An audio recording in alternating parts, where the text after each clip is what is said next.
I remember one time there was a drone right above my head. I was chasing a group and I was like, hey, talk. Hey, can you see where this drone is and where the drone operator is? It's like, hey, man, there's no drone. I was like, bro, there's like a hive above my head. Ammon, want to get your thoughts on talking about what the Trump administration can do and it can't do. One of the recent things that it did, which has had seismic implications for border security, is an executive order where he turned over a large tract of federal land along the U.S.-Mexico border, turned it over to the Department of Defense. It's called the Roosevelt Reservation, and it would be controlled by the Army as part of a base, which could allow troops to then detain any trespassers, including migrants. So this would be, take us through the implications of this and what this really means for border security along this area. And where is it exactly? Like, give us an example. Sure, it spans from all the way from California all the way to New Mexico. And just like probably Celine already talked about before, is Texas is actually left alone a little bit. And we'll get to that in a sec, but so this is a large expanse of land. Yeah, the large expanse of land. And so if you do go on there, it's like if you're trespassing on a military base.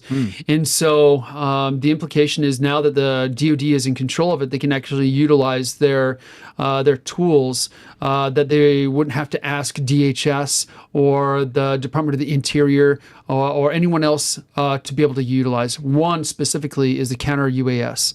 The drones is such a major threat to us, both in terms of intelligence gathering, as well as the cartels flying their drones. Now, because it's a military base, or at least it's controlled by the military, they can shoot them down. They can take them down. Nice. So that's a big difference. Okay. Whereas before they would make incursions, thousands of incursions. Sometimes they would put so many drones in the air that we could not even put an air asset to help support us. Wow. They really controlled that air domain, and so this is a huge step. Plus, DHS doesn't have that technology.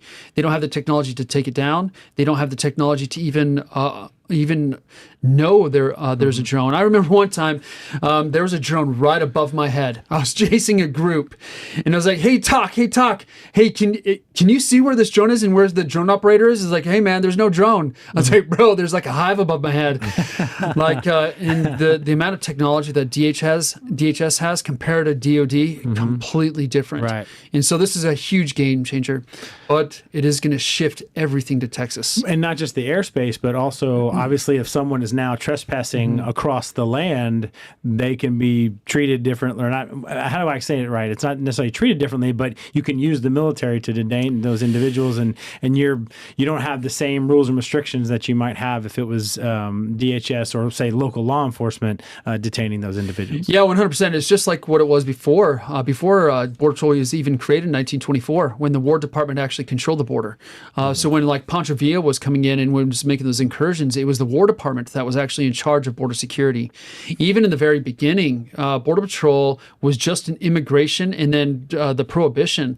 They were just looking at mainly Chinese illegal aliens, and then also just alcohol coming across. And so when the Army back then apprehended illegal aliens, they just then had the Border Patrol process them and then return them back. And really, that's what they're going. The Army is there to not only just address the immigration issue, the illegal immigration issue, but also the Mexican cartel issue. Is it a different kind of penalty for trespassing on a military controlled area versus say just walking onto somebody's ranch? I mean, are there new tools essentially that open up that you can use that are different than what they were, a month ago? Yes, there are enforcement mechanisms. Just like as a civilian would try to get onto a military installation, you can be 100% jailed just for that reason alone, as opposed to just coming in across illegally. Is it considered like an act of, I'm not trying to get too morbid here, but is it considered like some kind of act of violence when you're, it is. It's not like they just shoot them for nothing, but like at the same time, you're now technically on a military base. So I would think that the penalties would be stiffer for sure. A lot stiffer, especially since the cartels, like in Arizona, they're typically armed. So when they're running either narcotics or human beings, they're armed. So now you're doing an armed incursion on a military installation. Oh, wow. And so it brings that level of threat up. It also is going to force Mexico to realize, oh no, we need to police our own a lot better, because this is going to be even more so, not just with the U.S., but internationally. We're allowing these foreign terrorist organizations to walk across on U.S. military bases now. And so it's even more pressure on Mexico as well. One of the after effects that you alluded to is that the Roosevelt reservation stops at the Texas border or near the Texas border, which means that if this this new tool is doing its job, it's going to force more more activity and have the cartels use the Texas border as opposed to the other 3 states. Yeah, what is Texas's response going to be to that? Oh man. This is the fight that we've been fighting in the legislature, myself and Celine, and letting people know, look, meth is up almost triple. Our meth apprehensions. Fentanyl is actually not really decreasing that much in terms of apprehensions. The Sinaloa cartel kind of saw this coming. And so when they split into 2 factions, one of those factions actually came over and started fighting the Juarez cartel, La Linea for Juarez, and also pushing into Big Bend, south of Big Bend. They saw the writing on the wall. They saw that this was probably going to happen, and they realized that Texas, for the most part, over 95% of the border is privately owned. And they're like, this is wide open territory. We need to fight for these plazas. And really, we saw this even before they made those statements. When Trump came in, we saw Sinaloa start pushing towards the open areas of West Texas. And we also started seeing Tren de Aragua start taking over like El Paso area and also that area and making inroads with La Linea and other cartels. Because Texas before was an epicenter, but now it's going to be 100% epicenter. And so myself and also Celine, we've been trying to let people know that this is now not a time for our state to take a step back and be like, all right, Trump, all right, P. Hegseth, it's now up to you. And when in all reality, whenever you're doing like cartel, like foreign terrorist counter foreign terrorist overseas or foreign internal defense missions overseas, special forces starts at the lowest level. They start with local law enforcement. And really that's our message here is we have to start at local law enforcement. They know the communities. They know where the cartels are at Tren de Aragua. They know all these areas. They know where the enclaves are of illegal aliens. And so to say or to sit back and wait for the federal government who has minimum resources, and then like an internal coup against you. It's not just Department of Defense. We're seeing it against Pete Hegseth. If you remember the very beginning, all those leaks in ICE, all the ICE raids were being leaked by people on the insiders. And so the ICE would show up and then there would be no one there. And so that rot is within every agency. And so Texas actually needs to go ahead and go forward with actually doing more than what they were doing before. But at this time, we now have a federal partner. Derek, this gets to this 287G issue and trying to, not to be too heavy-handed, but yeah, I mean, to some extent, mandate coordination between the local law enforcement and the federal government for just this very reason. Well, I'll clarify, because after the Prince decision, you can't mandate, but you can offer a mechanism, and that's what the 287G does, is it offers a mechanism whereby local law enforcement can participate within a immigration border security mission. Because we have, it's actually a pretty bad precedent, and conservatives would do well not to repeat it, because we have one where, the Prince decision was one where the federal government said, oh, you're gonna start enforcing federal gun laws, and it was obviously not gun laws that we would consider good ones. Now the problem is you get around Prince by basically allowing inducement. Now you can pay for it with grant money. 287G though, that it creates an interesting question, because Ammon, I know you've seen this here. There's a lot of departments, and they happen to be departments usually in, we'll say bluer cities, that want no part of this. And the reason is they're like, oh, well, the federal government can't tell us to do. It's like, yeah, the federal government can't, but you know who can? The state, because they're the ones who created you. So that's what we tend to see. That's where the flashpoint is now.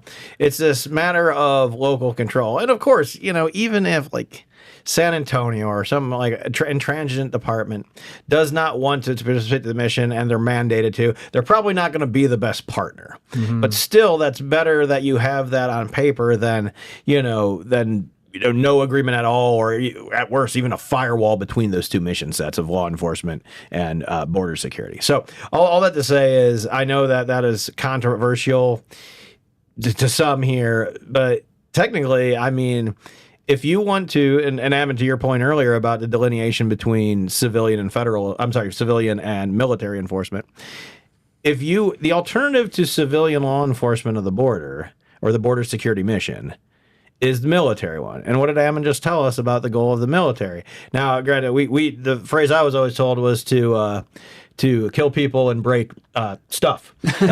So that, but very similar. That's the same exact point. The martial capacity of the military is not, it might be for limited occupation, but it's not to just be a force at a place for a whole time enforcing a mission that it's not in this core set, whereas law enforcement is to enforce the laws. And that's why the whole faux controversy, in my opinion, around 287G, I just think is unsatisfactorily answered, and hopefully we're going to see some movement in there on the legislature. And if this thing does ramp up and the cartels do move even more than they already are into Texas as a result of the Roosevelt Reservation action, and when we're not in the legislature, like say this happens in 2 or 3 months from now, are you confident that Governor Abbott has the tools in his toolbox that he could start ramping up? I don't know if re-ramping up Operation Lone Star or deploying, now that the federal government has come in and they're more of a partner, are we able to free up some individuals and technology and tools and things like that would be able to, protect the public the way we need to without having to call a special session and pass some new legislation, which could take forever? Yeah, I mean, so there's one Senate Bill 36, that is creating a Department of Homeland Security, which would actually try to, really all it is, it's a mechanism for the Department of Public Safety to coordinate all these efforts. Because really it's going to be a coordination issue in terms of local law enforcement, county officials, the military, DPS troopers, game wardens, you name it. There's so many different things out there. And so like if the cartels do come over here and start, they're already doing it. We're seeing more cases of public corruption, whether that's with Border Patrol, whether that's local law enforcement, or whether that's with landowners. And if we start seeing that go kinetic or start getting violent like we see in Mexico, Governor Abbott has some limited tools. Once again, the private property rights is a big issue, but also there's not like a federal version of a SPEAR or a technology transfer program in terms of getting the correct technology in the hands of our state level law enforcement or warfighters. That program that the federal government has, where they can get, say, like if we need a counter drone program right now, the federal government has an apparatus where they can choose that and then select it and then put it out within weeks to their warfighters. And that's through a program under Defense Works, AFWorks here in Austin, actually, in Army Futures Command. However, with the state, we don't have that program. And so if we are in dire need of this technology or anything else like that for warfighters, we typically work off of a grant cycle, which is a yearly process.